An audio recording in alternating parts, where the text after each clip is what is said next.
One of my personal favorites as far as optimization problems is the following. Suppose that you have a piece of wire 10 meters long, and we're going to cut it into two pieces. One of the pieces is going to be bent into a square, and the other one is going to be bent into an equilateral triangle. How should the wire be cut so that the total area enclosed is either a maximum or a minimum? So we have a piece of wire that is 10 meters long. We are going to cut it somewhere. Make a little pair of scissors here. Oh, hell yeah, pair of scissors. We're going to cut it somewhere. We're going to take one of those pieces of wire and bend it into the shape of a square. We're going to take the other piece of wire, we're going to bend it into the shape of an equilateral triangle. What we're going to try to do is determine how we cut the wire so that the total area between these two things is going to be either a maximum or a minimum. Now, there are lots and lots of different things that we could be doing to figure out what's going on here. So what I'm seeing is that each of these cut pieces of wire is essentially being bent into the perimeter of a square and the perimeter of the triangle. Now, first off, determining that this is an optimization problem, hopefully these two words right here are straightforward enough, maximum and minimum, to let us know that this is in fact an optimization problem. So the thing that we're trying to optimize is the total area enclosed. We'll define A to be the total area enclosed.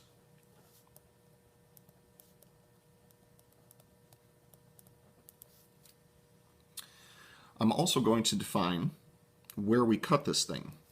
What I'm going to do is define this over here to be x equals 0 and define this over here to be x equals 10. So essentially what I'm saying is that x is going to be the amount of wire that's going to be bent into the square. So x will be the amount of wire for the square, which means that the other side, which will be 10 minus x, is going to be the amount of wire for the equilateral triangle. Now with that in mind, we also need to define a couple of side lengths for the square and for the triangle. So I am going to define S to be the side length. That's not how you spell length. Side length for the square. And we're going to define, so we'll call that S, and then we'll define T to be the side length for the triangle.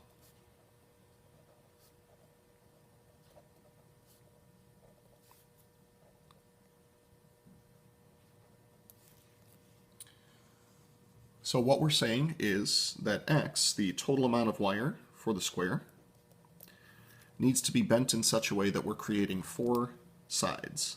So X is going to be equal to 4S, and 10 minus X is going to be equal to the three sides of length T that we create. So that 4S and the 3T are both referring to the perimeter of the square and the triangle, respectively.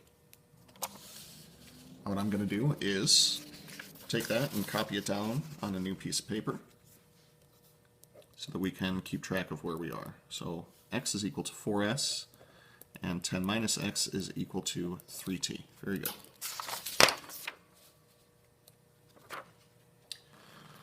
So with that in mind, I am interested in solving for S and solving for T so that eventually these can be plugged into the area formula.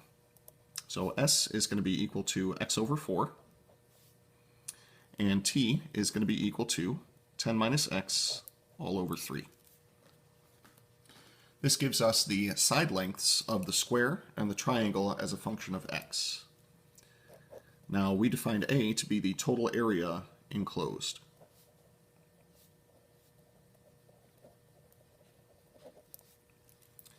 Now we can define that as the area of the square plus the area of the equilateral triangle. Here's where we're going to have some fun.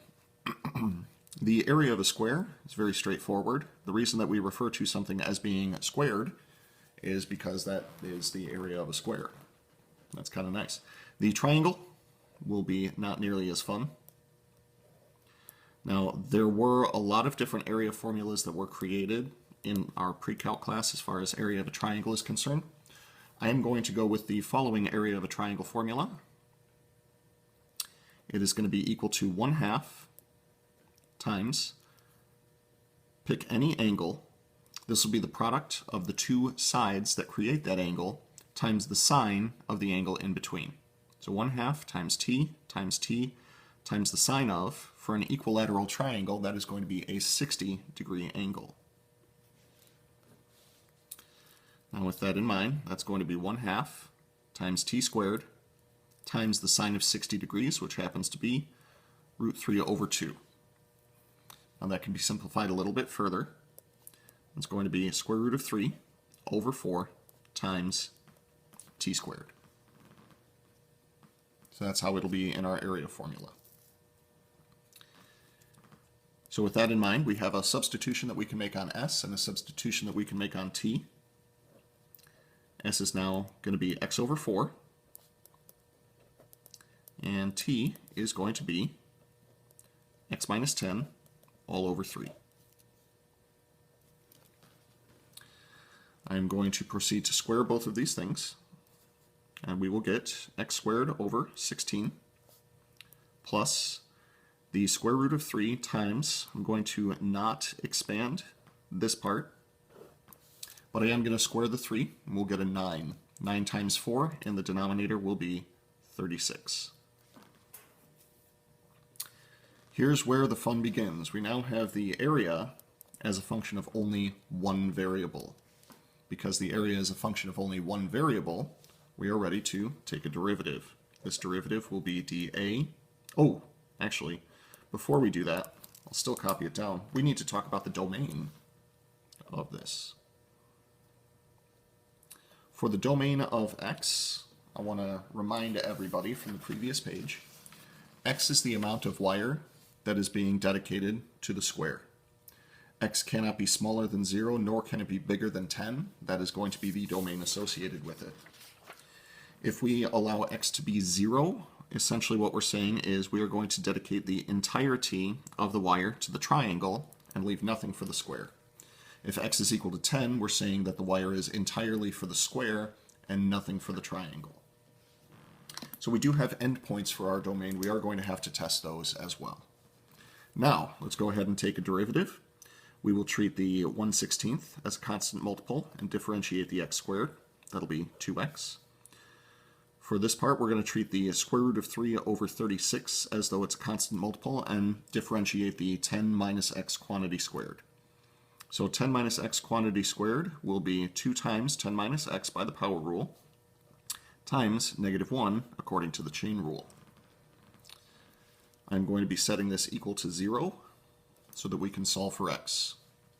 Step of algebra before we proceed too far is I can simplify the 2/16, and we can call this 1/8 times x. Over here I am going to take the 2 and the 36 and reduce that down to square root of 3/18.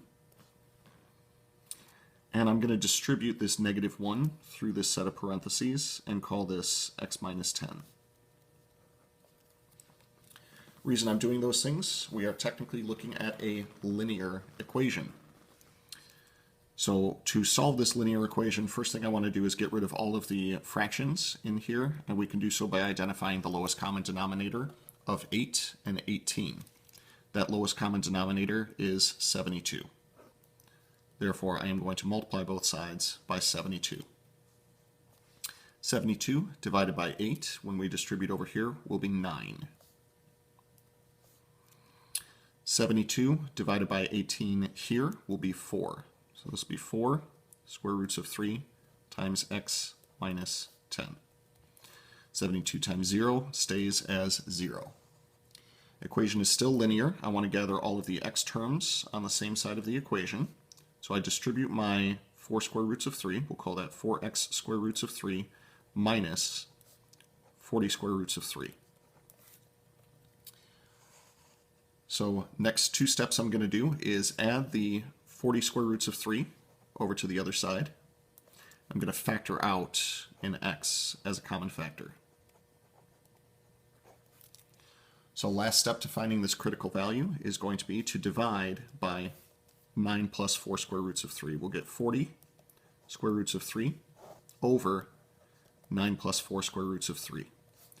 I have literally no idea what that number is off the top of my head, but it is in its exact form here.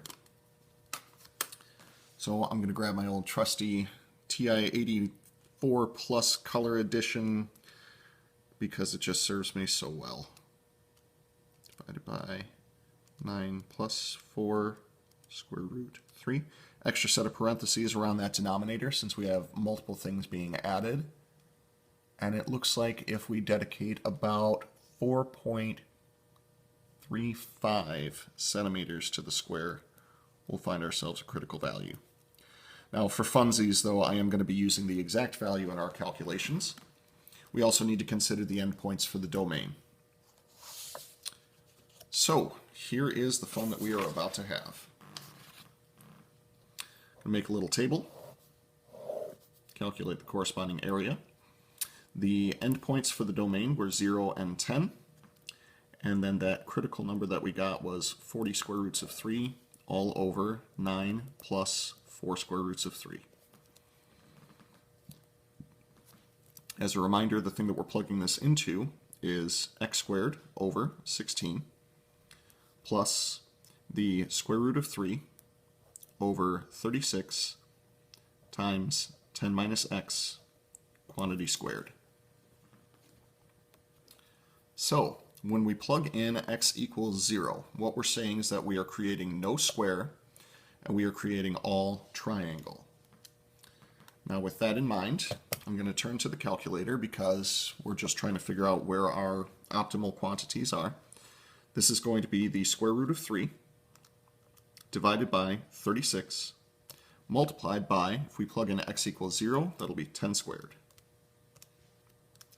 That area is approximately 4.811. And we were originally dealing with meters, so this will be square meters. If we plug in x equals 10, what we are saying is we are dedicating all of the wire to the square and none to the triangle. This will become 0. This will simply be 10 squared divided by 16. That's the big boy. So 6.25 square meters. And finally, oh, this should be lots of fun. I'm going to show you some of the functionality of the calculator because typing this in over and over seems really gross. I'm going to recopy this thing from up there, and I'm going to press the STO key, which is down by the ON key. This is the storage key. You can now store this quantity as a variable should you care to. Now every time I refer to the variable x, the calculator believes that I'm referring to this number right here. So what I'm going to do is just go ahead and type in the original function using this x. So, nope, try that again. X squared divided by 16 plus square root of 3 divided by 36 times 10 minus x quantity squared. This will give us the total area at our critical value, and I see that we are creating the minimum possible area. Rounding to 3 decimal places, we'll call that 2.71. We have 8.5, so the 8 goes up to a 9. So we have successfully answered both part A as well as part B. Our maximum area would be create just a square.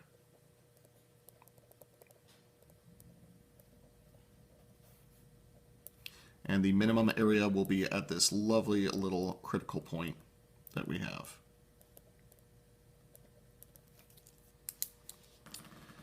Now, just for the sake of sheer morbid curiosity, what I want to do is take a look at this function on the interval in question. So I'm going to head up to my y equals menu and plot this. X squared divided by 16 divided by 16 plus square root of 3 divided by 36 multiplied by 10 minus x quantity squared. I'm going to take a look at the graph of this on the given domain so that we can see what's going on here. So 0 to 10, and then the areas that we got, they were all positive. We'll go from 0 to 10 in that direction as well. Pressing graph, we see that when we combine these two parabolic areas together, we wind up with another parabolic area. This was referring to create the triangle only. This was referred to as create the square only. You'll notice that this one is up a little bit higher than this one. And we see our nice little minimum right down in the middle at what I would predict is about 40 square roots of 3 divided by 9 plus 4 square roots of 3. Good stuff.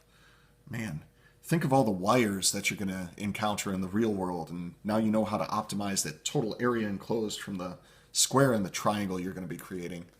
Ah, it's good stuff.